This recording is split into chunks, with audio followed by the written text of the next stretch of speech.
আসসালামু আলাইকুম।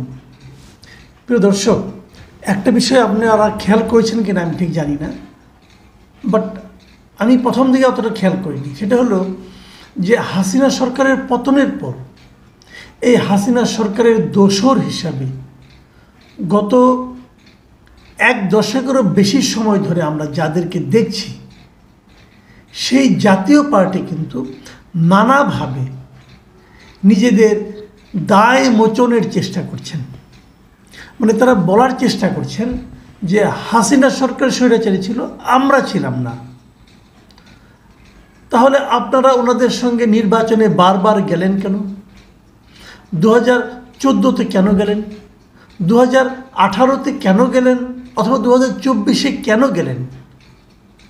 এই তিনবারে যদি আপনারা হেল্প না করতেন, তাহলে কি শেখ হাসিনা এবং তার সরকার দেশব্যাপী এতটা স্বৈরাচারী শাসন চালাতে পারত? প্রতিবারই তারা তো আপনাদেরকে বিরোধী দল বানিয়েছে এবং আপনারা প্রধান বিরোধী দল হয়ে বিরাজ করেছেন, তাদের অনুগ্রহ নিয়ে থেকেছেন, তাদের মন্ত্রিসভায় আপনাদের সদস্য পর্যন্ত ছিল। কেন? কিন্তু তারা বলার চেষ্টা করছে। এখন নিজেরা যখন বলতে বলতে আবার নিজেরাই ভাবছে যে তাহলে তো অবধারিতভাবে এই প্রশ্নগুলো আসবে যে আপনারা কেন ধরো নির্বাচনে গিয়েছিলেন।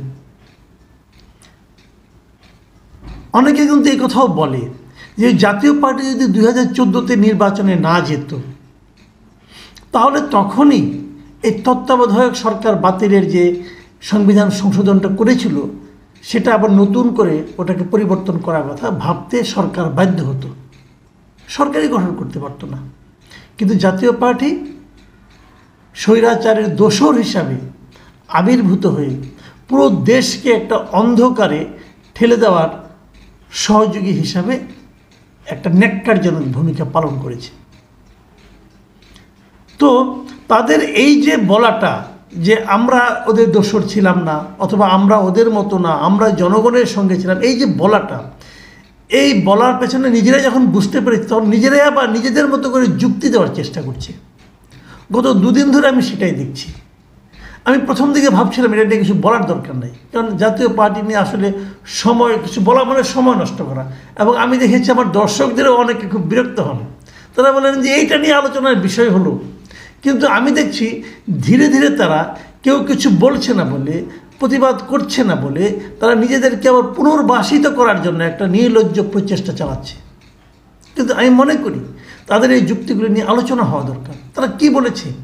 11 সেপ্টেম্বর তারা একটা অনুষ্ঠানে জাতীয় পার্টির চেয়ারম্যানের কার্যালয়ে জাতীয় মহিলা পার্টির নেতাদের সঙ্গে মত বিনিময় সভায় জিএম কাদের কী বলেছেন? তিনি বলেছেন যে জাতীয় পার্টিকে জোর করে নির্বাচনে নিয়েছে আওয়ামী লীগ। ভাই, জোর করে নেওয়া যায় কাউকে? যদি জোর করেই নেওয়া যেত, তাহলে কেবল জাতীয় পার্টি কেন, বিএনপিকে নিত। বিএনপিকে তো নিত, বিএনপিকে নিতে পেরেছে। বিএনপি আলাপাতে আপনি বলবেন যে বিএনপি অনেক বড় দল, আচ্ছা জাতীয় পার্টি একটা ছোট দল, তাহলে তো ইসলামী আন্দোলনকে নিতে পেরেছে, অথবা অন্য কোনো রাজনৈতিক দলকে নিতে পেরেছিল। আপনারা তো নাচতে নাচতে যে হাজির হয়েছেন নির্বাচনে অংশ নেওয়ার জন্য, কেবল নির্বাচনে অংশই নেন নাই 2024 সালে।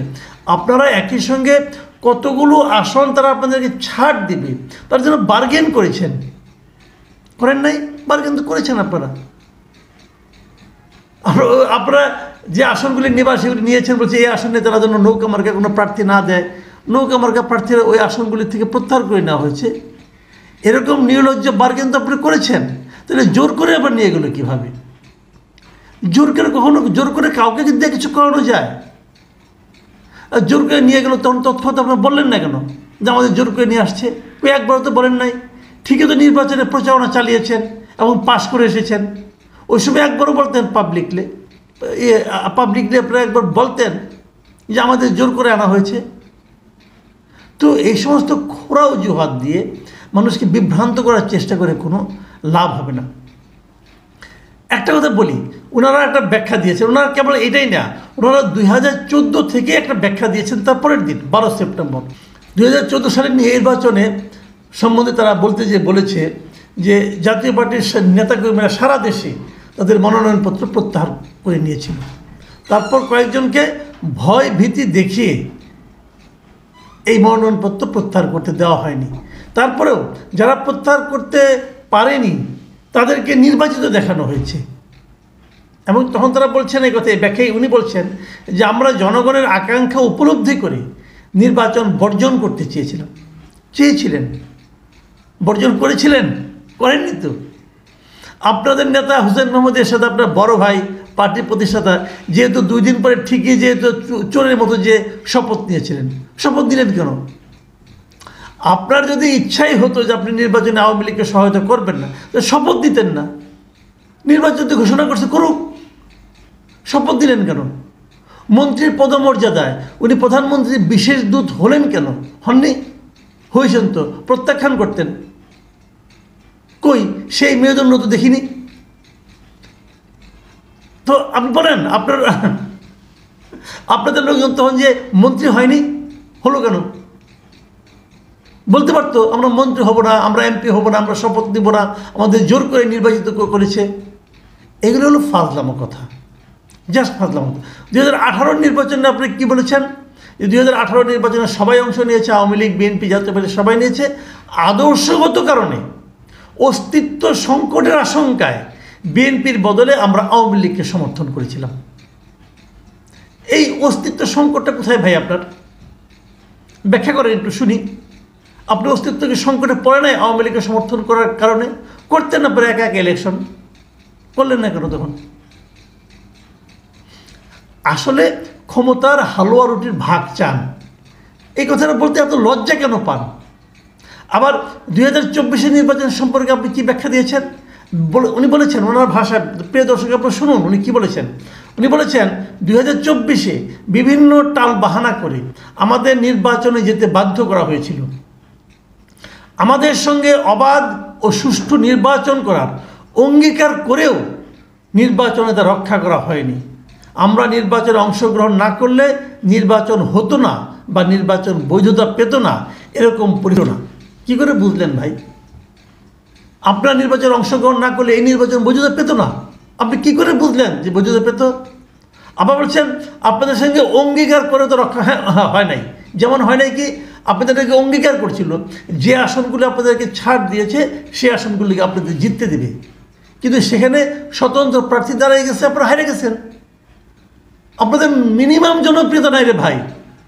আপনাদের দয়ার উপরে বেঁচে আছেন আওয়ামী লীগের। আওয়ামী লীগের জাস্ট দয়ার উপরে আপনারা বেঁচে আছেন। যে জায়গাগুলো আওয়ামী লীগের বিদ্রোহী প্রার্থী ছিল সেখানে আপনারা ভালো করতে পেরেছেন, 2-1 জায়গায় জিতেছেন, ম্যাক্সিমাম জায়গায় হেরেছেন।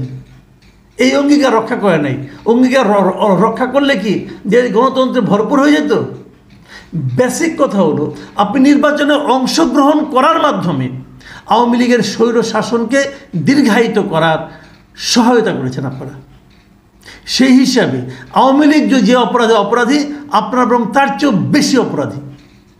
যেভাবে আমাদের এখানে আমাদের নবাব সিরাজউদ্দৌলার সঙ্গে যে ইংরেজদের যুদ্ধ, পলাশীর যুদ্ধে, সেই যুদ্ধে লর্ড ক্লাইভকে যতটা দোষ দেওয়া হয় তার চেয়ে বেশি দোষ দেওয়া হয় মীর জাফরকে। কারণ তারা বাঙালি হয়েও বাঙালির স্বাধীনতাকে ধুলায় ভুলণ্ঠিত করার ক্ষেত্রে ভূমিকা রেখেছিল। আপনারা হলেন সেই জাতি, আপনারা হলেন সেই দল যারা নাকি আমাদের দেশের গণতান্ত্রিক মানুষের যে গণতান্ত্রিক আকাঙ্ক্ষা, সেই আকাঙ্ক্ষাকে ধূলিসাৎ করার জন্য, ভুলণ্ঠিত করার জন্য হাসিনা সরকারের সমস্ত অপকর্মের সাহায্যকারী হিসেবে আপনি ভূমিকা রেখেছেন। এই হলো জাতীয় পার্টির অবস্থা। আপনাদের সৌভাগ্য যে এই দেশের মানুষ এখনও আপনাদেরকে মাফ করে দেওয়ার মতো অবস্থায় আছে। মাফ করবে না তারা, কিন্তু ফিজিক্যালি হয়তো মাফ করে দিয়েছে। এটা আপনাদের সৌভাগ্য। প্রিয় দর্শক, আমাদের দেশের এই একটা পদ্ধতি দেখবেন যে ঘটনা ঘটে যাওয়ার পর নিজেদের অপকর্ম ঢাকতে বিভিন্ন রাজনৈতিক দল এরকম নানা রকম ছুতানাতা, নানা রকম বাক্য বা জাল বিস্তার করে বুঝাতে চায় যে তারা খুব ভালো মানুষ ছিল, বড় ভালো মানুষ ছিল। তাদের কথায় আপনারা কতটুকু বিশ্বাস করেন সেটা তো আমি বুঝি, না বোঝার কারণ নাই। জাতীয় পার্টি নিয়ে আমার বিশেষ কোনো ওকালতি করার দরকার নাই, আপনারাও বুঝেন। কিন্তু তারপরেও সতর্ক থাকা উচিত আমাদের। প্রিয় দর্শক, এখন এ পর্যন্তই। আল্লাহ হাফেজ।